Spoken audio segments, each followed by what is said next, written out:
Hello guys, welcome back to my channel. இன்றைக்கி நம்ம என்ன சம்மரி பார்க்க போகிறோம் அப்படின்னா, த ரிமைன்ஸ் ஆஃப் த டே. இதை எழுதினவங்க கஷுவோ இஷிகுரோ. இவர் ஒரு Japanese born British novelist, screen writer and also short story writer. இவர் என்னதான் ஜப்பானில் பிறந்திருந்தாலும் இவரோட ஃபேமிலி மொத்தமாக இவருக்கு 5 வயசு இருக்கும்போதே இங்கிலாந்துக்கு மூவ் ஆகிட்டாங்க. இவருக்கு ஜாப்பனீஸ் கல்ச்சரும் தெரியும், அதே மாதிரி இங்கிலாண்டில் இருக்கிற கல்ச்சரும் தெரியும். ஏன்னா இவரோட பேரண்ட்ஸ் வந்து ஜாப்பனீஸ் அப்படின்றதுனால அவங்களோட கல்ச்சர் தெரியும். தென் இவர் வந்து இங்கிலாண்டில் வளர்ந்ததுனால இங்கிலாண்டோட கல்ச்சர் தெரியும். இந்த பர்டிகுலர் நாவல் இவரோட 3rd நாவல், ஓகேவா? இது வந்து 1989 பப்ளிஷ் பண்ணியிருக்கிறாங்க. இந்த நாவலோட செட்டிங் அப்படின்னு பார்க்கும்போது போஸ்ட் வேர்ல்டு வார் செகண்டுக்கு அப்புறம் என்ன நடந்துச்சு அப்படின்றத கொடுத்துருப்பாங்க. அது மட்டும் இல்லாமல் சில ஸ்டோரி பாஸ்ட்டை நரேட் பண்ணுற மாதிரி இருக்கும்போது வேர்ல்டு வார் 1ஓட எண்ட்லேயும் என்ன நடந்துச்சு அப்படின்றத கொடுத்துருப்பாங்க. ஸோ இங்கிலாண்டில் 1930s அண்ட் 1950s வந்து என்ன நடந்துச்சு அப்படின்றது தான் இந்த நாவலில் டிஸ்கிரைப் பண்ணியிருப்பாங்க. 1993 மூவியாகவும் இதை வந்து ரிலீஸ் பண்ணியிருக்கிறாங்க. இந்த பர்டிகுலர் நாவல் புக்கர் ப்ரைஸும் வின் பண்ணியிருக்கு 1989, ஓகேவா? ஸோ இவரோட ரைட்டிங் ஸ்டைலில் வந்து both Japanese and also British culture ரெண்டுமே பிளெண்ட் ஆகிற மாதிரி தான் எழுதியிருப்பார். 2 கல்ச்சரோட ஷேடுமே இவரோட நாவலில் நம்ம பார்க்க முடியும், ஓகேவா? ஓகே, கேரக்டர்ஸ் பார்த்துடலாம். ஃபர்ஸ்ட் ஸ்டீவன்ஸ் அப்படின்றவர் தான் ப்ரொட்டகானிஸ்ட் அண்ட் ஆல்சோ நரேட்டர். ஒரு டெடிக்கேட்டடான ஒரு பட்லராக இருப்பார். டார்லிங்டன் ஹால் அப்படின்னு சொல்லப்படுற ஒரு இடத்துல ஒரு டெடிக்கேட்டடான ஒரு பட்லராக இருக்கிறாரு. நெக்ஸ்ட் கேரக்டர் மிஸ் கென்டன் அப்படின்றவங்க ஒரு ஃபார்மர் ஹவுஸ் கீப்பர். அந்த டார்லிங்டன் அப்படின்ற இடத்துல இவங்க ஒரு ஹவுஸ் கீப்பராக ஒர்க் பண்ணிட்டு இருப்பாங்க. 3rd one Lord Darlington. இந்த டார்லிங்டன் ஹாலோட ஓனர் இவர். தென் மிஸ்டர் ஃபேரடே அப்படின்றவர் ஒரு அமெரிக்கன் ஓனர். இந்த டார்லிங்டன் அப்படின்றவருக்கு அப்புறமா இவர் தான் அந்த இடத்த வந்து பார்த்துக்கிறாரு. நெக்ஸ்ட் வில்லியம் ஸ்டீவன்ஸ் இருக்கு இல்லையா? ஸோ ஆட்டோமேட்டிக்காக இவர் தான் ஸ்டீவன்ஸோட ஃபாதர். இது போக சில மைனர் கேரக்டர்ஸும் இருக்குது, பட் இவ்வளோ தான் இம்பார்ட்டன்ட் கேரக்டர்ஸ். ஓகே, சம்மரி பார்த்துடலாம். இந்த நாவல் ஃபுல்லாகவே எந்த மாதிரி நரேட் பண்ணியிருக்காங்க அப்படின்னா, பாஸ்ட் அண்ட் ப்ரெசென்ட் வந்து ரொம்பவே கிளம்ஸியாக அது வந்து ஷஃபில் ஆகிட்டே இருக்கும். ஸ்டோரியை வந்து கண்டினியூஸாக அப்படி நரேட் பண்ணாமல் ப்ரெசென்ட் அண்ட் பாஸ்ட் அப்படி மாற்றி வந்துட்டுருக்கும். ப்ரெசென்ட்டில் வந்து என்ன இருக்கும் அப்படின்னா, நாவல் ஸ்டார்ட் ஆகும்போதே ஸ்டீவன்ஸ் அப்படின்றவர் வந்து ஒரு ஷார்ட் 6 days ட்ரிப்பு போகலாம் அப்படின்னு சொல்லி பிளான் பண்ணியிருப்பார். ஸோ அந்த 6 days என்ன நடந்துச்சு அப்படின்றது தான் ப்ரெசென்ட்டில் இருக்கிறது. அந்த 6 daysலேயும் ஒவ்வொரு டேலையும் ஒவ்வொரு இடத்துல இருந்து அவர் வந்து பாஸ்ட்டை நினச்சி பார்க்குறாரு, ஓகேவா? ஸோ அப்படி நினச்சி பார்க்கும்போது பாஸ்ட்டோட அந்த ஸ்டோரி இருக்கும். தென் அகெயின் ப்ரெசென்ட்டில் வரும்போது அவர் அப்போ யாரை மீட் பண்ணுறாரு, எந்த இடத்துல இருக்கிறாரு, அதை கொடுத்துருப்பாங்க. ஸோ நான் பாஸ்ட்டை நரேட் பண்ணும்போது அப்படியே கண்டினியூஸாக நரேட் பண்ணிடுறேன். தென் ப்ரெசென்ட்டில் வந்து என்ன நடந்துச்சு அப்படின்றதையும் கண்டினியூஸாக சொல்லிடுறேன், ஓகேவா? ஸ்ப்ளிட் பண்ணாமல் நான் கண்டினியூஸாக சொல்லியிருக்கேன். ஸோ அதை கொஞ்சம் நோட் பண்ணிக்கோங்க. ஸோ ஃபர்ஸ்ட் எப்படி நாவல் ஸ்டார்ட் ஆகுது அப்படின்னா, ஸ்டீவன்ஸ் அப்படின்றவர் வந்து ஒரு 6 days ட்ரிப் போகலாம் அப்படின்னு சொல்லி பிளான் பண்ணுறாரு. எதுக்காக அப்படின்னா, இவர் தான் இந்த டார்லிங்டன் அப்படின்ற அந்த ஹாலில் வந்துட்டு 34 years பட்லராக ஒர்க் பண்ணிகிட்டு இருக்கிறாரு. இத்தனை வருஷமாக அவரோட ஹெட்டாக இருந்த அவர் வந்து லார்ட் அப்படின்னு சொல்லி ஒரு ப்ரெஸ்டீஜியஸான பிளேஸில் வச்சு பார்த்துட்டு இருந்த டார்லிங்டன் அப்படின்றவர் வந்து இறந்து போயிட்டார். ஸோ அவருக்கு அப்புறமா இப்போ ஒரு அமெரிக்கன் எம்ப்ளாயரை கூட்டிகிட்டு வந்திருக்காங்க, மிஸ்டர் ஃபேரடே அப்படின்றவர். அவர் வந்து யூஎஸ்லேருந்து வந்ததுக்கப்புறமா இங்கே இருக்கிற பீப்புள் கூட அவர் பேசுகிறது ரொம்பவே வித்தியாசமாக இருக்குது. ஏன் அப்படின்னா, அவர் வந்து எம்ப்ளாயீஸ் எல்லாரு கூடயும் ரொம்பவே நல்லா கேஷுவலாக பழகுறாரு. எல்லாரையும் நல்லா கிண்டல் பண்ணுறது, நல்லா மாக் பண்ணுறது, ஜோக் பண்ணுறது, இந்த மாதிரி ரொம்பவே கேஷுவலாக இருக்குது. அவர் வந்து எல்லார்கிட்டேயுமே ஒரே மாதிரி பழகுறாரு. எல்லாரையும் ட்ரீட் பண்ணுற விதம் எல்லாமே ரொம்ப கேஷுவலாக லவ்விங்காக இருக்குது. இதை பார்க்கும்போது ஸ்டீவ்க்கு கொஞ்சம் வித்தியாசமாக இருக்குது. ஏன்னா ஸ்டீவ் வந்து இவ்வளோ நாளும் ஒரு ட்ரெடிஷ்னலான மெத்தட், ஓனர்னால் இப்படி தான் இருக்கணும், லேபர்ஸ்னால் இப்படி தான் இருக்கணும் அப்படின்னு சொல்லிட்டு ஒரு டிஸ்டன்ஸ் மெயின்டைன் பண்ணியே ஸ்டீவ் வந்து பழகியிருப்பார். அதனால அவருக்கு இதை பார்க்கும்போது ரொம்பவே டிஃப்ரெண்ட்டாக இருக்கும். அது மட்டும் இல்லாமல் ஒரு பர்டிகுலர் டைமில் அவர் வந்து என்ன ஃபீல் பண்ணுவார்னா, நம்மளும் இப்படி இருக்கணுமோ, நம்மளும் கொஞ்சம் ஃபன்னியாக ஜோக்ஸ்லாம் பண்ணுறதுக்கு பழகணும், நம்மளும் ஒரு காம் அண்ட் கூலான ஒரு பர்சனாக மாறணும் அப்படின்னு சொல்லிட்டு இவர் வந்து பிளான் பண்ணுறாரு. இவருக்கு அந்த மாதிரி ஒரு தாட் இருக்குது. ஸோ இப்போ அவர் ட்ரிப் போகிறதுக்கான ரீசன் என்ன அப்படின்னா, மிஸ்டர் ஃபேரடே வந்து யூஎஸ் ட்ரிப்பை முடிச்சுட்டு அகெயின் இங்கே வந்திருக்கிறாரு. வந்தவர் என்ன சொல்கிறாரு அப்படின்னா, ஸ்டீவ் கிட்ட நீங்கள் ஏன் ஒரு ட்ரிப் போயிட்டு வரக்கூடாது, ஒரு ரோட் ட்ரிப் மாதிரி போயிட்டு வாங்க, உங்களுக்கும் ஒரு ரெஸ்ட் வேணும் இல்லையா, இப்போ நான் வந்துட்டல, நான் பார்த்துக்கிறேன் அப்படின்ற மாதிரி சொல்கிறாரு. இது கேட்ட உடனே ஸ்டீவுக்கும் சரி, ஓகே நம்மளுக்கும் ஒரு ரிலாக்ஸேஷன் வேணும், அதனால் நம்ம போயிட்டு வரலாம் அப்படின்னு நினைக்கிறாரு. இன்னொரு ரீசன் என்ன அப்படின்னா, ஸ்டீவுக்கு கொஞ்ச நாளா ஒரு லெட்டர்ஸ் வந்திருக்கும். அந்த லெட்டர்ஸ்ல யார்கிட்ட இருந்து வந்திருக்கும் அப்படின்னா, மிஸ் கென்டன் அப்படின்றவங்க கிட்ட இருந்து வந்திருக்கும். அந்த லெட்டர்ஸ் எல்லாமே ஒரு மெலன்கலிக் டோன்ல ரொம்ப சேட்னஸ் ரிஃப்ளெக்ட் பண்ற மாதிரி இருக்கும். ஸோ அந்த லெட்டர்ஸ் எல்லாம் பார்த்த உடனே இவருக்கு அவங்கள பார்க்கணும் அப்படின்னு சொல்லி ஒரு ஃபீல் இருக்கும். அந்த ஒரு ரீசனால இந்த ட்ரிப் போறது மூலமா நம்ம அவங்களையும் மீட் பண்ணிடலாம் அப்படின்ற ரீசனுக்காக தான் இவர் வந்து அக்செப்ட் பண்ணிக்குவாரு. அதர்வைஸ் அவரோட ஒர்க்கை விட்டு அவர் எங்கேயுமே போகமாட்டாரு. ஃபர்ஸ்ட் டைம் அவருக்கு வெளியே போகணும்னு தோணுது. ஸோ அதனால போறாரு. இப்போ இந்த மிஸ் கென்டன் அண்ட் ஸ்டீவ் 2 பேருக்குள்ள ரிலேஷன்ஷிப் என்ன அப்படின்றத தெரிஞ்சுக்கணும் இல்லையா? இவர் ஏன் இவ்வளோ ஆர்வம் காட்டுறாருன்றத தெரிஞ்சுக்கணும் இல்லையா? ஸோ அவங்க யாரு அப்படின்னா, இப்போ ஃப்ளாஷ்பேக். பாஸ்ட்ல என்ன நடந்திருக்கும்னா, இவங்களுமே இங்கே ஒர்க் பண்ணியிருப்பாங்க. மிஸ் கென்டன் அப்படின்றவங்களும் இங்கே வந்து ஹவுஸ் கீப்பராக ஒர்க் பண்ணியிருப்பாங்க இந்த டார்லிங்டன் ஹாலில். இவரும் அப்போ பட்லராக இருந்திருப்பார். இவரோட அப்பாவும் இங்கே ஒர்க் பண்ணியிருப்பார். இவரோட அப்பாவும் ஒரு பட்லராக ஒர்க் பண்ணிகிட்டு இருந்திருப்பார். ஸோ அப்போ வந்து இவரோட யங் ஏஜ் இல்லையா? So Steve and miss Kenton 2 பேருக்குள்ள ஒரு நல்ல ரிலேஷன்ஷிப் இருந்திருக்கும். 2 பேருக்கும் ஒருத்தர் பிடிச்சிருக்கும். பட் ஸ்டீவ் எந்த மாதிரியான ஒரு பர்சன் அப்படின்னா, இமோஷன், லவ், கேர் இதெல்லாம் தாண்டி ஒர்க்குக்கு தான் நிறைய இம்பார்ட்டன்ஸ் கொடுப்பாரு. என்னோடய ஒர்க்குக்கு நான் ரொம்ப லாயலாக இருக்கணும், நான் ரொம்ப டிக்னிட்டியோட ஒர்க் பண்ணணும், பேஷனேட்டாக இருக்கணும் அப்படின்னு சொல்லிட்டு ஒர்க் அண்ட் அவரோட லார்டுக்கு தான் நிறைய இம்பார்ட்டன்ஸ் கொடுப்பாரு. ஈவன் அவரோட ஓன் ஃபாதர், லவ்வர் யாராக இருந்தாலும் எல்லாருக்கும் மேலே எனக்கு என்னோட லார்ட் அவர் என்ன சொல்கிறாரோ அதை தான் நான் செய்யணும், அவருக்கு அப்புறம் தான் நீங்கள் எல்லாம் அப்படின்னு சொல்லிட்டு ரொம்பவே ஒர்க் மேலே அப்சஷனாக இருக்கக்கூடிய ஒரு பர்சனாலிட்டி. இப்படி இருக்கும்போது யாராக இருந்தாலும் ஒரு கட்டத்தில் அவங்களுக்கு அது வந்து டிசப்பாயிண்டிங்காக, ஹர்ட்டிங்காக இருக்கும் இல்லையா? நம்ம தான் அவரோட பார்ட்னர் அப்படின்னு சொல்லி இருக்கும்போது நம்மளுக்கு கொஞ்சம் டைம் ஸ்பெண்ட் பண்ணணும், நம்மக்கிட்ட கொஞ்சம் லவ் அண்ட் கேர் ஷோ பண்ணணும், இந்த மாதிரியெல்லாம் ஒரு எக்ஸ்பெக்டேஷன்ஸ் இருக்கும். அதெல்லாம் ஃபுல்ஃபில் ஆகாதப்போ அவங்களுக்கு டிசப்பாயிண்டிங்காக இருக்கும் இல்லையா? அந்த மாதிரி தான் இந்த மிஸ் ஹென்டன் அப்படின்றவங்களுக்கும் ரொம்ப டிசப்பாயிண்டிங்காக இருக்குது. அவங்க அதை பற்றி பேசும்போதெல்லாம் அவர் வந்து அதை கன்சிடர் பண்ணுறதே இல்லை. இவர் அதை பற்றிலாம் கன்சிடர் பண்ணுறதே இல்லை.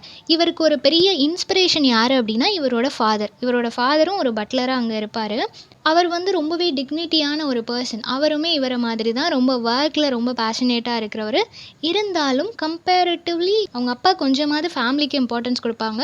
பட் இவர் வந்து ரொம்பவே ஃபேமிலி அண்ட் ரிலேஷன்ஷிப்பை விட்டு ரொம்ப தூரமாக இருக்கிறவர். ஃபேமிலியை விட ஒர்க் தான் முக்கியம் அப்படின்னு நினைக்கிறவர். பட் இவரோட அப்பாவை பார்க்கும்போது இவருக்கு என்ன தோணும் அப்படின்னா, என்னோட அப்பா தான் ஒரு கிரேட் பட்லர், அவருக்கு ஈக்குவலாக யாருமே வர முடியாது அப்படின்ற மாதிரி இவருக்கு எப்போவுமே ஒரு ஃபீல் இருக்கும். அவர் அப்பா வந்து அவரோட ப்ரொஃபஷனை ரொம்பவே லவ் பண்ணுவார், ரொம்ப பேஷனேட்டாக அந்த ஒர்க்கை பண்ணுவார். ஸோ அதனால இவருக்கு எப்போவுமே அவங்க அப்பா ஒரு கிரேட் இன்ஸ்பிரேஷனாக இருப்பார். இருந்தாலும் அவங்க அப்பாவுக்கு எதாவது ப்ராப்ளம்னு வரும்போது இவர் கன்சிடர் பண்ண மாட்டார். நெக்ஸ்ட் என்ன சொல்கிறாங்க அப்படின்னா, இப்போ வேர்ல்டு வார் 1 வந்து முடிஞ்சிருச்சு, 2 ஸ்டார்ட் ஆக போகுது. அதுக்கு முன்னாடி ஒரு பீஸ் இருக்குது.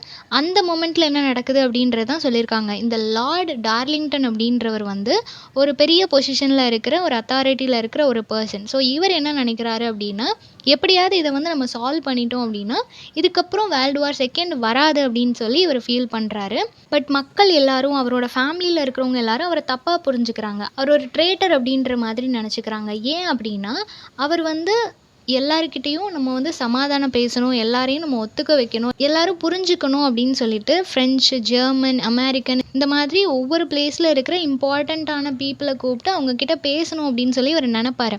ஸோ அந்த மாதிரி தான் இவர் ஒரு தடவை ஒரு ஃப்ரெஞ்ச் கெஸ்ட்டை வந்து இன்வைட் பண்ணியிருப்பார். இன்வைட் பண்ணி அவர் கூட பேசணும் அப்படின்னு சொல்லிட்டு அவரை இன்வைட் பண்ணியிருப்பார். பட் அவர் டார்லிங்டனை மீட் பண்ணுறதுக்கு முன்னாடியே அமெரிக்கன் செனேட்டரான மிஸ்டர் லெவிஷை மீட் பண்ணி பேசிகிட்டு இருப்பார். அந்த மீட்டிங் அப்போ ஸ்டீவன்ஸ் வந்து அதை ஓவர் ஹியர் பண்ணிடுவார். அந்த இடத்துல அவர் இருந்திருப்பார். ஸோ ஓவர் ஹியர் பண்ணிடுவார். அந்த ஃப்ரெஞ்ச் மேன் வந்து டார்லிங்டனை சீட் பண்ணுறதுக்காக அவங்க ஏற்பாடு பண்ண மாதிரி அவங்க வந்து பேசிப்பாங்க. அப்படி பேசினது எல்லாத்தையும் இவர் வந்து கேட்டுருவார். கேட்டாலுமே அவர் ஓனர் என்ன சொல்கிறாரோ, டார்லிங்டன் என்ன சொல்கிறாரோ அதை தான் கேட்கணும் அப்படின்றது தான் ஸ்டீவ்க்கு எப்போவுமே மைண்டில் இருக்கும். பட் இந்த இன்சிடெண்ட்லாம் நடக்க போகுது அப்படின்றது தெரியும். ஸோ எப்போவுமே அவர் கூட இருக்கணும், அவரை சேஃபாக பார்த்துக்கணும் அப்படின்றது மட்டும்தான் இவர் மைண்டில் இருக்கும். அந்த மாதிரியான சமயத்தில் ஒரு கான்ஃபரன்ஸ் ஒன்று அரேஞ்ச் பண்ணியிருப்பாங்க. எல்லோரும் வர இருப்பாங்க. அந்த சமயம் பார்த்து என்ன ஆகும் அப்படின்னா, ஸ்டீவோட அப்பாவுக்கு ரொம்ப உடம்பு சரியில்லாமல் ஆயிரும். ரொம்ப கிரிட்டிக்கலான ஒரு கண்டிஷனில் இருப்பாங்க. ஸோ அந்த மொமெண்ட் அவர் வந்து ஸ்டீவ் அவர் கூட இருக்கணும்னு சொல்லி நினைப்பார். ஆல்ரெடி அவருக்கு நிறைய ப்ராப்ளம்ஸ் எல்லாம் நடந்திருக்கும். எல்லாத்தையும் அவர் ஃபேஸ் பண்ணி வந்திருப்பாரு. எந்த சமயத்துலயுமே ஸ்டீவ் அவர் கூட இருந்திருக்க மாட்டாரு. லாஸ்ட் மொமெண்ட்டாவது ஸ்டீவ் என் கூட இருக்கணும்னு சொல்லி அவர் நினைக்கும்போது கூட, ஸ்டீவ் என்னன்னா அந்த கான்ஃபரன்ஸ் ஹால்ல அவர் இருக்கணும். லார்டுக்கு அவர் ஹெல்ப் பண்ணணும். எதுவும் ப்ராப்ளம் வந்துறக்கூடாதுன்னு சொல்லி அவர் டியூட்டிய தான் அவர் நினைச்சிட்டே இருப்பாரு. ஸோ அவர் வந்து என்ன பண்ணுவாரு அப்படின்னா, மிஸ் கென்டன் கிட்ட ஹெல்ப் கேட்டு, என்னோட அப்பாவ பார்த்துக்கோங்க அப்படின்னு சொல்லி அவங்கள ஹையர் பண்ணிட்டு, இவர் அந்த கான்ஃபரன்ஸ் ஹாலுக்கு போயிருவாரு. இவர் அந்த ஹாலுக்கு போயிட்டு அங்க என்ன நடக்குதுன்னு சொல்லி அத நோட் பண்ணிட்டு இருப்பாரு. பட் அன்ஃபார்ச்சுனேட்லி இவரோட அப்பா வந்து இறந்து போயிடுறாரு. இறந்து போனதுக்கப்புறமா இவரு அங்க பார்க்க வராரு. பார்த்து ரொம்பவே அழுதுட்டு இருக்கிறாரு. அழுது முடிச்சதுக்கப்புறம் அகெயின் எந்த ஒரு ரிச்சுவல்ஸையுமே பண்ணாம அந்த ஹாலுக்கே போயிடுறாரு. ஏன்னா இன்னும் அங்க வந்து கான்ஃபரன்ஸ் ஹால் எதுவும் முடியல, ப்ராப்ளம்ஸ் எதுவுமே முடியலன்றதுனால, லார்டுக்கு நான் வந்து சப்போர்ட்டா இருக்கணும்னு சொல்லிட்டு டார்லிங்டன் கூட போயிடுறாரு.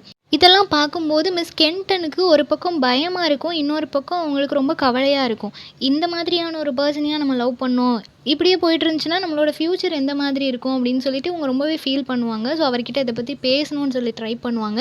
பட் இவர் தான் டைமே ஸ்பெண்ட் பண்ண மாட்டார் இல்லையா? ஸோ அதனால அவங்களால பேசவே முடியாது. அப்படி போயிட்டு இருக்கிற சமயத்துல ஒரு நாள் என்ன நடக்கும் அப்படின்னா, அந்த லார்ட் டார்லிங்டன் அப்படின்றவர் வந்து ஒரு மீட்டிங் ஒண்ணு அரேஞ்ச் பண்ணணும் சொல்லுவாங்க. அந்த மீட்டிங் எதுக்காக அப்படின்னா, ஜெர்மன் அண்ட் பிரிட்டன் 2 பேரையும் பேச வைக்கணும். அவங்க 2 பேருக்குள்ள ஒரு ரிலேஷன்ஷிப் நம்ம கிரியேட் பண்ணிட்டோம் அப்படின்னா, இந்த வேர்ல்டு வார் 2 வந்து நடக்காது அப்படின்ற மாதிரி டார்லிங்டன் ஒரு ஸ்டெப் எடுப்பாரு. ஸ்டீவுமே ஓகேன்னு சொல்லிட்டு அதுக்கான ப்ரிப்பரேஷன் எல்லாமே போயிட்டுருக்கும். அந்த மாதிரியான சமயத்துல இவ போயிட்டு அவர்கிட்ட பேசணும்னு சொல்லி ட்ரை பண்ணுவா. பட் அவர் வந்து இந்த பொலிட்டிக்கல் ஒர்க்ல பிஸியா இருக்கிறதுனால அவரால ப்ராப்பரா அதுல கான்சென்ட்ரேட் பண்ண முடியாது. பட் லார்ட் டார்லிங்டன் என்னதான் நல்லது பண்ணணும்னு நினைச்சாலும், மக்களா இருக்கட்டும், அவரோட ஃபேமிலியா இருக்கட்டும், எல்லாருமே அவரை வந்து தப்பா தான் நினைச்சுப்பாங்க. அவர் ஒரு ஃபாசிஸ்ட் அப்படின்னு நினைச்சுப்பாங்க. ஃபாசிசம்க்கு சப்போர்ட் பண்றாரு அப்படின்ற மாதிரி நினைச்சுப்பாங்க. ஸ்டீவுக்கு அவரோட லார்ட் மேல ஒரு பெரிய ரெஸ்பெக்ட் அண்ட் லவ் எப்பவுமே இருந்துட்டே இருக்கும். ஸோ இப்படி போயிட்டு இருக்கும்போது ஒரு நாள் லார்ட் டார்லிங்டன் வந்து ஸ்டீவை கூப்பிட்டு என்ன சொல்றாரு அப்படின்னா, நீ வந்து என்ன பண்ணிரு, நம்ம ஸ்டாஃப் எல்லாத்துலேயும் ஜூயிஷ் பீப்புள் இருந்தாங்க அப்படின்னா அவங்கள வந்து வேலையிலேருந்து நீ அனுப்பிடு, அவங்க யாரும் இங்கே ஒர்க் பண்ணக்கூடாது அப்படின்ற மாதிரி சொல்லிடுறாரு. இவருக்கு வந்து அதில் விருப்பமே இல்லை. ஏன்னா இங்கே ஒர்க் பண்ணுற 2 பேரும் கேர்ள்ஸை வந்து வேலையிலேருந்து அனுப்புறதுல இவருக்கு சுத்தமாக விருப்பம் இல்லை. பட் லார்ட் ஆர்டர் கொடுத்தாச்சு அப்படின்றதுனால ஸ்டீவ் வந்து ரூத் அண்ட் சாரா அப்படின்னு சொல்லிட்டு 2 பொண்ணுங்களை வேலையை விட்டு அனுப்பி விட்டுறாங்க. இதெல்லாம் பார்க்கும்போது கென்டன் வந்து ஒவ்வொரு விஷயமா நோட்டீஸ் பண்ணிகிட்டே வராங்க. அவரோட பிஹேவியர் எல்லாமே ஒவ்வொரு விஷயமும் அவர் அப்பா கூட இருக்கும்போது அவர் இருக்கல, தென் இவங்களுக்கு டைம் ஸ்பெண்ட் பண்ணல, இப்போது சம்மந்தமே இல்லாமல் 2 கேர்ள்ஸை வேலையை விட்டு அனுப்பிட்டாங்க. எதுக்காக அனுப்புனாரு, நம்ம அனுப்பாமல் இருந்திருக்கலாமே, என்ன ஏதுன்னு அவர் லார்ட் கிட்ட எடுத்து சொல்லியிருக்கலாம். பட் அது எதுவுமே பேசலை. அவர் சொன்ன உடனே ஓகே சொல்லிட்டாரு. இந்த மாதிரி எல்லா விஷயத்தையுமே அவங்க அனலைஸ் பண்ணிகிட்டே இருக்கிறாங்க. அவர்கிட்ட பேசவும் ட்ரை பண்ணுறாங்க. பட் எதையுமே அவர் காது கொடுத்து கேட்குறதுக்கு ரெடியாகவே இல்லை. இப்போ ஒரு வருஷம் கடந்து போயாச்சு. லார்ட் டார்லிங்டன் வந்து ஸ்டீவ் கிட்ட என்ன கேட்குறாரு அப்படின்னா, நான் ஏதோ தப்பு பண்ணிட்டேனோன்னு எனக்கு தோணுது. அதனால நீ என்ன பண்ணுற, சாரா அண்ட் ரூத் அப்படின்னு 2 பேரை நம்ம வேலையை விட்டு அனுப்பணும் இல்லையா? அவங்க 2 பேரும் எங்கே இருக்கிறாங்க, எப்படி இருக்கிறாங்கன்றதை மட்டும் நீ கொஞ்சம் ஃபைண்ட் அவுட் பண்ணு அப்படின்ற மாதிரி இவர் வந்து சொல்கிறாரு. அதுக்கு ஸ்டீவும் சரி ஓகே அப்படின்னு சொல்லிட்டு அவங்கள தேட ஆரம்பிக்கிறாங்க. அவங்கள வந்து வேலையை விட்டு அனுப்பும்போதே என்ன ஏதுன்னு கேட்டிருந்தாங்கன்னா இந்த பிரச்சனையே வந்திருக்காது. 1 இயர் ஆனதுக்கப்புறம் அவங்க எங்கே போனாங்கன்றதை சர்ச் பண்ண சொல்கிறாங்க இல்லையா? ஸோ இப்படி ஒவ்வொரு மிஸ்டேக் நடக்கும்போதும் இவர்கிட்ட பேசணும்னு சொல்லி கென்டன் ட்ரை பண்ணிட்டே இருக்கிறாங்க. பட் எதையுமே இவர் கன்சிடர் பண்ணுறதாவே இல்லை. ஒரு 2 நிமிஷம் பேசுவார், தென் ஏதாவது ஒர்க் வந்துட்டுன்னு சொல்லி ஓடி போயிடுவார். அவர் சொன்னதையும் யோசிச்சு பார்க்க மாட்டார். என்ன நடக்குது அப்படின்னா, இவளுக்கு வந்து ஒரு லெட்டர் வருது. நியர்பை டவுனில் இருந்து ஒரு ஷூட்டர்கிட்ட இருந்து ஒரு லெட்டர் வருது. அவர் வந்து இவன் மேலே இன்ட்ரெஸ்டாக இருக்கிறதா அவர் வந்து லெட்டர்ஸ் வந்து அனுப்பிட்டு இருக்கிறாரு. அந்த லெட்டர்ஸ் எல்லாம் வந்தாலும் இவளுக்கு இவர் மேலே தான் இன்ட்ரெஸ்ட் இருக்கிறதுனால இந்த லெட்டர்ஸை வந்து இவ கன்சிடர் பண்ணவே இல்லை. ஒரு பாயிண்ட் ஆஃப் டைமில் என்ன நடக்குது அப்படின்னா, இவளோட ஆண்டி வந்து இறந்து போயிடுறாங்க. இவ அதை நினச்சி ரொம்பவே அழுதுகிட்டே இருக்கிறா. இவருக்கு தெரியுது அவள் அழுதுட்டு இருக்கிறா, ஃபீல் பண்ணுறா, அவளை நம்ம கன்சோல் பண்ணணும், அவளுக்கு யாருமே இல்லைன்றது தெரியுது. தெரிஞ்சாலும் இவருக்கு வேற ஒரு ஒர்க் இருக்குது அப்படின்றதுனால அவள் அழுதுட்டு இருக்கிறவகிட்ட ஒரு வார்த்தை கூட ஆறுதல் சொல்லாமல் அங்கேருந்து போயிடுறாரு. ஈவன் அவர் அதை பார்த்தும் எதுவுமே சொல்லாமல் அங்கேருந்து போயிடுறாரு. ஸோ இது எல்லாத்தையுமே அவள் நோட்டீஸ் பண்ணுறா. நோட்டீஸ் பண்ணிவிட்டு ஒரு கட்டத்தில் அவளுக்கே சரி, இதுக்கு மேலே இது வந்து கண்டினியூ ஆச்சுன்னா நமக்கு தான் அது வந்து ப்ராப்ளம் ஆகும், நமக்கு எந்த ஒரு சப்போர்ட்டுமே கிடைக்காது அவன் சைடில் இருந்து, நம்ம எப்படி தனியாக இருக்கிறோமோ அதே மாதிரி தான் லைஃப் லாங் இருக்க வேண்டியது இருக்கும் அப்படின்னு சொல்லிட்டு அவர் டிசைட் பண்ணுறா. என்ன அப்படின்னா, அந்த ஷூட்டர் வந்து ப்ரொபோசல் அனுப்பிட்டே இருந்தார் இல்லையா, அவருக்கு வந்து அக்செப்ட் பண்ணிடலாம், அவரை மேரேஜ் பண்ணிக்கலாம் அப்படின்ற மாதிரி முடிவு பண்ணுறா. ஸோ இதை பற்றியும் அவன்கிட்ட பேசணும்னு சொல்லிட்டு, அப்படி பேசினாலாவது ஏதாவது பாசிட்டிவாக சொல்லுவான் அப்படின்னு சொல்லிட்டு கென்டன் வந்து ஸ்டீவ் கிட்ட சொல்கிறாங்க, இந்த மாதிரி அவர் வந்து லெட்டர் அனுப்பிட்டே இருக்கிறாரு, நான் அவருக்கு வந்து பதில் சொல்ல போகிறேன், நான் மேரேஜ்க்கு அக்செப்ட் பண்ணிக்கிறதா நான் சொல்ல போகிறேன் அப்படின்னு சொன்ன உடனே இவருக்கு வந்து அதை கேட்ட உடனே ரொம்பவே அப்செட்டாக ஃபீல் ஆகுது, ரொம்ப கஷ்டமாக இருக்குது. இருந்தாலும் அது எல்லாத்தையும் கன்சிடர் பண்ணாமல் இவர் வந்து என்னோட ரெஸ்பான்சிபிலிட்டிஸ் தான் முக்கியம், இப்போ நான் இவளை வந்து நோ சொன்னேன் அப்படின்னா அவள் மேரேஜ் பண்ணிக்க சொல்லி கேட்பா, பட் இப்போ வந்து ரொம்ப சீரியஸாக போயிட்டுருக்குது, நான் லார்டுக்கு ஹெல்ப் பண்ணணும், இந்த மாதிரியான சமயத்தில் நான் வந்து மேரேஜ் பண்ணிக்க முடியாது, இது எல்லாம் அவரோட மைண்டில் ஓடிட்டுருக்கு. ஸோ சடனாக அவர் என்ன சொல்லிடுறாரு அப்படின்னா கங்க்ராச்சுலேஷன்ஸ் அப்படின்னு சொல்லிட்டு நீ மேரேஜ் பண்ணிக்கோ அப்படின்னு சொல்லிடுறாரு. சொல்லிட்டு இவர் உடனே அந்த இடத்த விட்டு போயிட்டாரு. போன உடனே இவர் ரொம்பவே அழுறா, இவளுக்கு ரொம்ப கஷ்டமாக இருக்குது, நம்ம எதுவும் தப்பு பண்ணிட்டோமோ அப்படின்னு சொல்லிட்டு அவனோட சுச்சுவேஷன் தெரியும், அவன் இப்படி தான் அப்படின்னு தெரிஞ்சும் நம்ம வந்து விட்டு போகிறோன்னு சொல்கிறோமே அப்படின்னு சொல்லிட்டு அகெயின் இவளுக்கு கொஞ்சம் கில்ட்டாக இருக்குது. ஸோ அகெயின் அவர்கிட்ட போய் பேசுகிறா, மன்னிப்பு கேட்குறா, பட் அப்போவும் கூட அவர் கன்சிடர் பண்ணலை, அவருக்கு ஒர்க் இருக்குதுன்னு சொல்லிட்டு அதை பார்க்குறதுக்காக போகிறாரு. இந்த மொமெண்ட் அவள் வந்து முடிவு பண்ணிட்டா, இதுக்கு மேலே இவர்கிட்ட நம்ம கெஞ்சக்கூடாது, இதுக்கு மேலே நம்ம வந்து இந்த லைஃப்பை கண்டினியூ பண்ணக்கூடாது அப்படின்னு சொல்லிட்டு அந்த பர்சன்கிட்ட, அந்த லெட்டர் போட்டுட்டு இருந்தார் இல்லையா மிஸ்டர் பென் அப்படின்றவர்கிட்ட ஓகே சொல்லிடுறா, அவரை மேரேஜ் பண்ணிக்கிறா, தென் இந்த இடத்த விட்டே போயிடுறா. ஸோ அப்படி அவள் இந்த டார்லிங்டன் அப்படின்ற ஹாலை விட்டு போய் 20 இயர்ஸ் ஆச்சு. இப்போது இந்த 20 இயர்ஸ்க்கு அப்புறமா அவருக்கு சில லெட்டர்ஸ் கிடச்சிருக்கு. அந்த லெட்டர் வந்து ஒரு மெலன்கலிக் டோனில் சேட்னஸை ரிவீல் பண்ணுற மாதிரி இருந்த உடனே இவர் என்ன நினைக்கிறாருன்னா, ஒருவேளை அவளோட மேரேஜ் லைஃப் நல்லா இல்லையோ, அதனால அகெயின் இங்கே வந்து ஒர்க் பண்ணலான்னு சொல்லி நினைக்கிறாளோன்ற மாதிரி இவரோட தாட் ப்ராசஸ். ஸோ நம்ம அவளை நேரில் போய் மீட் பண்ணோம் அப்படின்னா ஒரு சொல்யூஷன் கிடைக்கும்னு சொல்லிட்டு தான் இவர் இந்த ட்ரிப்பை வந்து ஸ்டார்ட் பண்ணுறாரு. அப்படி ஸ்டார்ட் பண்ணி ஒவ்வொரு இடத்துலையும், ஒவ்வொரு இடம் அவர் போகும்போதும் ஒவ்வொரு நாளும் அவர் வந்து ஒவ்வொரு மெமரிஸாக நினச்சி பார்த்துட்ருப்பார். அவரோட ஃபாதர் வில்லியம் ஸ்டீவாக இருக்கட்டும், இல்லை டார்லிங்டன், தென் மிஸ் கென்டன், இந்த மாதிரி ஒவ்வொருத்தரை பற்றியும் அவர் நினச்சி பார்த்துட்ருப்பாரு. அப்படி தான் அந்த பாஸ்ட் எல்லாமே கொடுத்துருப்பாங்க. ஸோ ஒவ்வொரு இடத்துலையும் அவர் இருப்பார். ஃபைனலி அந்த வில்லேஜை ரீச் பண்ணுறாரு. வில்லேஜில் இருக்க நிறைய பேர்கிட்ட பேசுகிறாரு. பேசிவிட்டு இந்த மாதிரி அவர் யாரை பார்க்க வந்தார் அப்படின்றத அட்ரஸ் பண்ணுறாரு. அந்த பீப்புள் எல்லோரும் கைட் பண்ணுறாங்க. ஒரு கெஸ்ட் ஹவுஸில் ஸ்டே பண்ணிவிட்டு நெக்ஸ்ட் டே அவளை மீட் பண்ணுறதுக்காக போகிறாரு. மீட் பண்ணும்போது 2 பேருக்குமே இப்போ ஓரளவு ஏஜ் ஆகிடுச்சு இல்லையா. ஸோ இவர் வந்து நினச்சிட்டு இருந்தது அவளோட மேரேஜ் லைஃப் நல்லா இல்லை, ஸோ நம்ம கூட வரப்போகிறா அப்படின்றது தான் இவர் நினச்சது. பட் அங்கே போய் உட்காந்ததுக்கப்புறம் அவகிட்ட பேசுகிறாரு. 2 பேருமே அவங்களோட அந்த ஓல்டு மெமரிஸ் எல்லாத்தையும் ஷேர் பண்ணிக்கிறாங்க, அது எல்லாத்தையும் ரிமெம்பர் பண்ணுறாங்க. டார்லிங்டனில் அவங்களோட மெமரிஸ் எல்லாத்தையும் ரெக்கலெக்ட் பண்ணுறாங்க. ரெக்கலெக்ட் பண்ணதுக்கப்புறமா இவர் வந்து கேட்குறாரு, அந்த லெட்டர் வந்து ரொம்ப சேடாக இருந்த மாதிரி இருந்துச்சு, மேரேஜ் லைஃப்லாம் எப்படி போகுது, என்ன ஆச்சு அப்படின்னு சொல்லி கேட்கும்போது அதுக்கு என்ன சொல்கிறா அப்படின்னா, ஸ்டார்டிங்கில் எனக்கு சுத்தமாக பிடிக்கல அவரை, என்னோடய லைஃப் ஒரு மாதிரி ட்ராஜடியாக தான் போச்சு. ஆஃப்டர்வர்ட்ஸ் நான் அவரோட லவ்வை புரிஞ்சுக்கிட்டேன், அவர் என் மேலே ரொம்ப லவ் அண்ட் கேரோட இருந்தார். ஸோ இதுதான் என் லைஃப் அப்படின்றது எனக்கு புரிஞ்சுது. ஸோ நான் அதை அக்செப்ட் பண்ணிக்க ஆரம்பித்தேன். தென் இப்போ எங்களோட லைஃப் வந்து ரொம்பவே ஹாப்பியாக போயிட்டுருக்கு. எனக்கு குழந்தைங்க இருக்கிறாங்க அங்கே, ஸோ அவங்கள பார்க்கணும். இந்த மாதிரி என்னோடய லைஃப் ரொம்பவே பீஸ்ஃபுல்லாக போயிட்டுருக்குது, எந்த பிரச்சனையுமே இல்லை, நான் இப்போ ரொம்ப ஹாப்பியாக இருக்கிறேன் அப்படின்ற மாதிரி அவள் சொன்ன உடனே இவருக்கு ஒரு செகண்ட் கொஞ்சம் ஹார்ட் பிரேக் மாதிரி ஆயிடுச்சு. இவர் எக்ஸ்பெக்ட் பண்ணி வந்தது வேறு ஒன்றும் இல்லையா. ஸோ வரமாட்டா அப்படின்றது தெரிஞ்ச உடனே இவருக்கு கொஞ்சம் கஷ்டமாக இருக்குது. இருந்தாலும் சரி ஓகே அப்படின்னு சொல்லி அக்செப்ட் பண்ணிவிட்டு ரொம்பவே ஹாப்பியாக அவகிட்ட குட் பை சொல்லிவிட்டு அந்த இடத்துலேருந்து கிளம்புறாரு. தென் கிளம்புனதுக்கப்புறமா ஒரு பீச்சில் உட்காந்துருக்கிறாரு. அந்த பீச்சில் ஒரு பர்சனை மீட் பண்ணுறாரு. அந்த பர்சன்கிட்ட இவர் பேசும்போது, அவரை பற்றி சொல்லும்போது அந்த பர்சனுக்கும் டார்லிங்டனை தெரிஞ்சிருக்கும். அவருக்கு வந்து டார்லிங்டன் அப்படின்றவர் ஒரு பேட் பர்சன் அப்படின்ற மாதிரி தான் ஒரு ஒப்பீனியன் இருக்கும். அவர்கிட்ட இவர் சொல்லுவார், இல்லை டார்லிங்டன் அப்படின்றவர் ரொம்பவே நல்ல ஒரு பர்சன், அவர் இறந்து போயிட்டார், பட் அவர் ரொம்ப நல்ல ஒரு பர்சனாலிட்டி அப்படின்றத ஷேர் பண்ணுறாரு. தென் ஸ்டீவ் வந்து அவரையே மறந்து அழ ஆரம்பிச்சிடுறாரு. ஏன்னா இத்தனை வருஷத்தில் அவரோட லார்டுக்கு மட்டும், அவரோட ஒர்க்குக்கு மட்டும் சின்சியராக இருந்திருக்காரே தவிர எந்த ஒரு சோல், எந்த ஒரு ரிலேஷன்ஷிப்பையும் அவர் கெயின் பண்ணலை இல்லையா. யாருமே அவருக்கு துணையாக இல்லை. ஸோ ரிலேஷன்ஷிப்க்கு அவர் முக்கியத்துவம் கொடுக்காம இருந்துட்டாரே அப்படின்னு நினச்சி அவர் ரொம்பவே ஃபீல் பண்ணுறாரு. தென் அந்த பர்சன் வந்து அவரை கன்சோல் பண்ணுறாங்க. கன்சோல் பண்ணதுக்கப்புறமா இவர் வந்து சரி ஓகே, நம்ம வந்து அகெயின் ஒரு நல்ல கிரேட் பட்லராக நம்ம அப்பா மாதிரி நம்மளும் ஒர்க் பண்ணணும் அப்படின்னு சொல்லிட்டு அவரையே அவர் கன்சோல் பண்ணிவிட்டு அந்த இடத்துலேருந்து கிளம்பி போகிறாரு. ஸோ இதான் இந்த நாவல். இந்த நாவலில் ஃபுல்லாகவே ப்ரெசென்ட் அண்ட் பாஸ்ட், ஃபுல்லாக அவர் வந்து ப்ரெசென்ட்டில் இருந்துட்டு பாஸ்ட்டை நினச்சி பார்க்குற மாதிரியே தான் இருக்கும். ஓகேவா.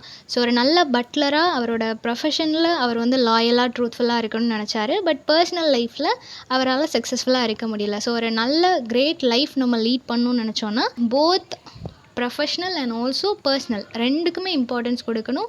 ரிலேஷன்ஷிப்புக்கும் இம்பார்ட்டன்ஸ் கொடுக்கணும், நம்மளோட ஒர்க்குக்கும் இம்பார்ட்டன்ஸ் கொடுக்கணும். ஓகேவா. ஸோ இந்த சம்மரி எல்லாருக்கும் புரிஞ்சிருக்கும்னு நினைக்கிறேன். நெக்ஸ்ட் என்ன டாப்பிக்கில் வீடியோ போடலான்னு சொல்லி கமெண்ட் பண்ணுங்கள். தேங்க்யூ ஃபார் வாட்சிங்.